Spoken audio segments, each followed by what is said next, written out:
We don't see you much on the SportsCenter set now, right? For a little while.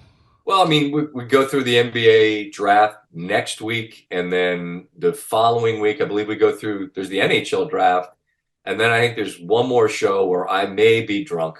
Um, I may wear shorts, and Okay. Well, you could do a maybe pocket square with the we shorts. might put Stanford Steve in some floaties, just let him hang out.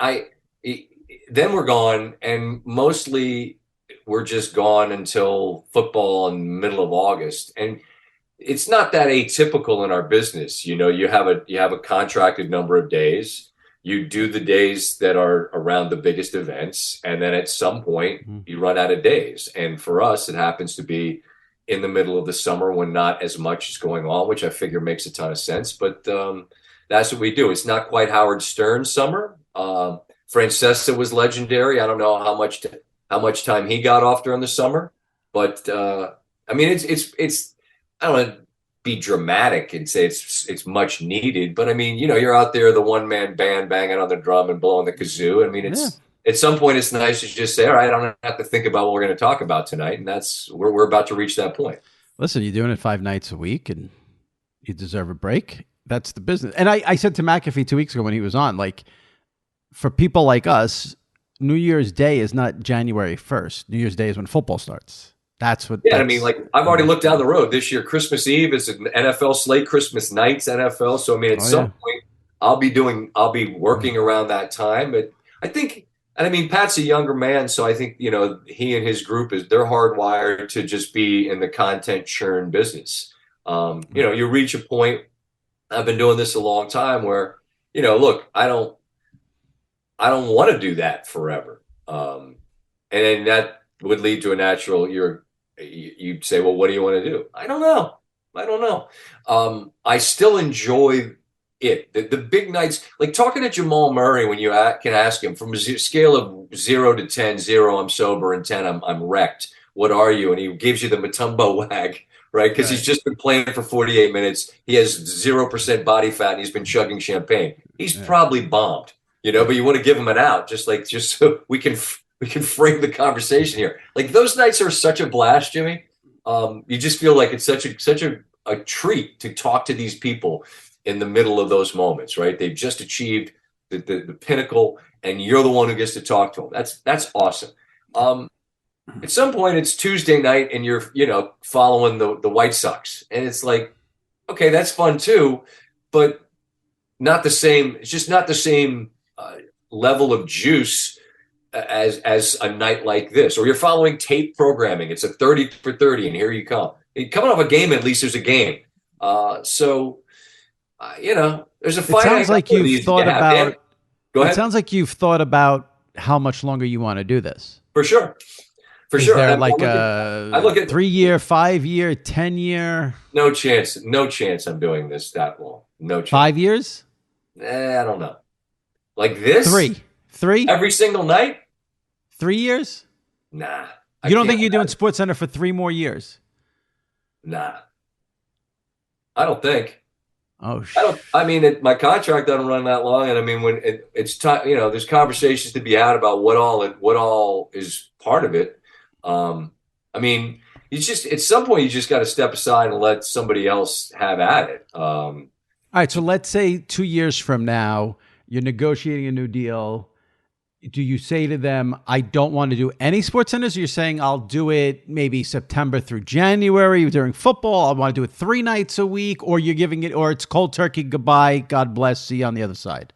I, Listen, I don't think it would. I don't think it would be cold turkey goodbye. God bless. I mean, listen, they have reestablished the market, so that conversation. That's. I mean, and look, they could come to me with like live numbers and say, hey, listen, Van Pelt, we really like this thing Right. you do, and they get you caught up to some of the numbers they've thrown around. And you go, hey, yeah. They can roll Peepaw out there, and I'll be sitting out there and going, let me tell you about the game tonight. So, I'm so when you saw Marshan report the alleged Pat McAfee salary, did you raise an eyebrow? Not negatively. I No. mean, I went on with Pat and I told him, and I meant it. I'm thrilled for anyone in our business, Jimmy, who gets paid sincerely. if you do like a pocket watching thing where you're worried about what others make, then that's you'll waste a lot of time being bummed out. I'm well compensated for my time. You raise an eyebrow when the industry resets itself in such a way where it's like real estate comps. All right, if you live on a nice street and the house next to you goes for multiples of what your house price is thought to be, well, then you go, well, that's good news for me, because I gotta there aren't too many houses on this block. I think we live in this block. That's what that house went for. That's awesome. Because if we sell this house, to quote Fat Joe, yesterday's price is not today's price.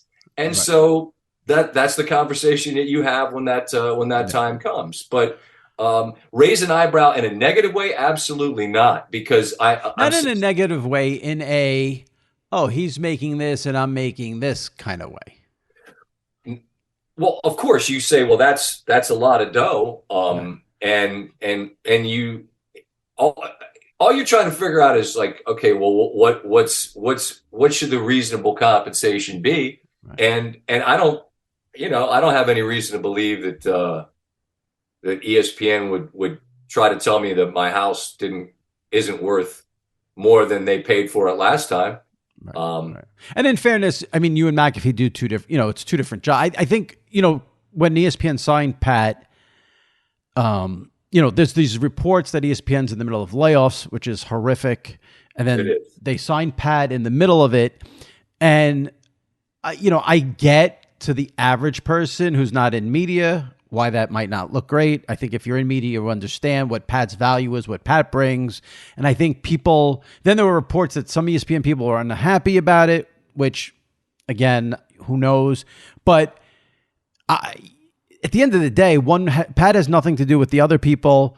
Pat's show is different than what other people, what you do is different from what Pat does. What SportsCenter in the morning is different from yours. So all the comparisons, like you said, you got to be careful with that. I would agree. They're different lanes too. I mean, right. And unfortunately the layoff piece is something that we have gone through, and you've gone through it. You all have, like the Athletic this week, I believe. And I mean, you lose really talented people, and it happens everywhere. Ours gets far more attention than anywhere else. But the idea of spending money to hire a unique talent like Pat and what he brings, and like people use the word optics and they say, oh, the optics. Well, Disney's running a business. And if you believe that Pat McAfee and that show and the ways that he can be used for the company are going to grow viewership, then you spend money. And in business, you spend money to make money.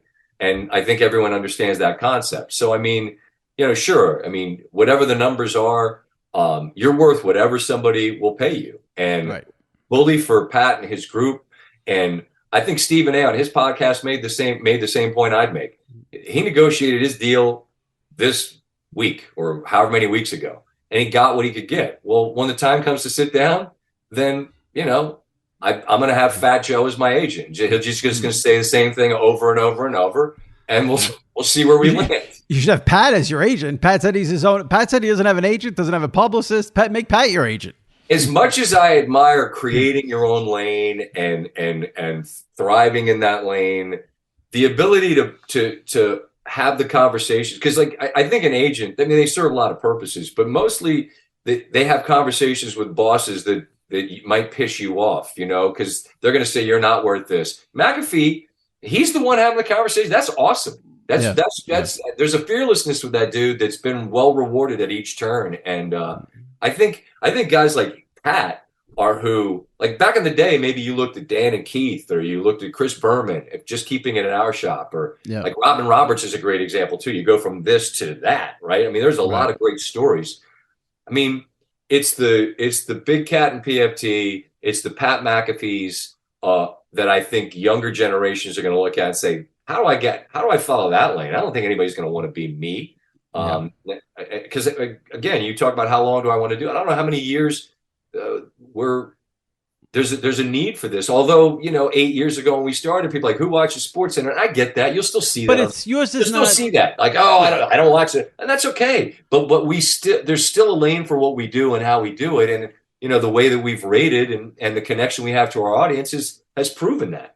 And most of the people who are watching that are watching it for you. They're not watching for the highlights. They're watching it to get a little Scott Van Pelt personality in there. I guess, like you said, it's the same thing with, like you said, with PMT, Pat. It's the personality.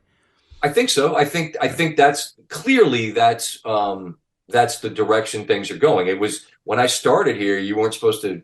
They don't want you to have any personality or opinion, and then it was a total 180 where that's all that anybody wanted is personality and opinion. So I don't know. Sometimes our business is really interesting. I think this part of it right now that we're discussing, that's the biggest sea change that we've experienced, really.